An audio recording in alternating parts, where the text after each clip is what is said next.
Ni siku nyingine tena ambayo tunaweza kuzungumzia masuala mbalimbali, lakini mimi nimeweza kuzungumza kuhusiana na michezo, na siku ya leo tutakwenda kuzungumzia timu ambayo ni ya Yanga. Uongozi wa mabingwa watetezi wa ligi kuu Tanzania bara Yanga umeweka wazi kuwa haupo kwenye presha yoyote licha ya tofauti ndogo ya alama 2 dhidi ya watani zao Simba katika mbio za kuwania ubingwa wa msimu huu. Kwa sasa Yanga wanaendelea kuongoza msimamo wa ligi wakiwa na pointi 54 huku Simba wakifuatiwa na nafasi ya pili na alama 52.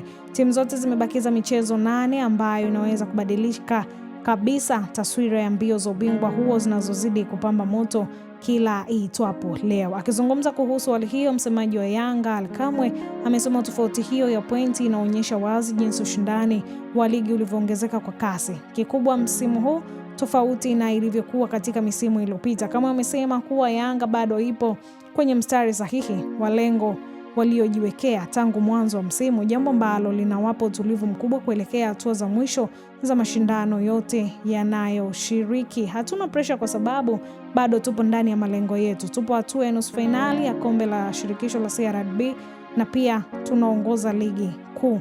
Hivyo tunaendelea kupambana kuhakikisha tunatimiza malengo yetu. Amekumbushia kauli yake ya awali kuhusu kuongezeka kwa ushindani wa ligi, akisema baadhi ya watu hawakuamini aliposema timu nyingi zimeimarika, lakini matokeo ya hivi karibuni yameweza kuthibitisha hilo baada ya Yanga kupoteza mchezo dhidi ya Dodoma Jiji na kuzua mijadala mikubwa kwa mashabiki na wadau wa soka.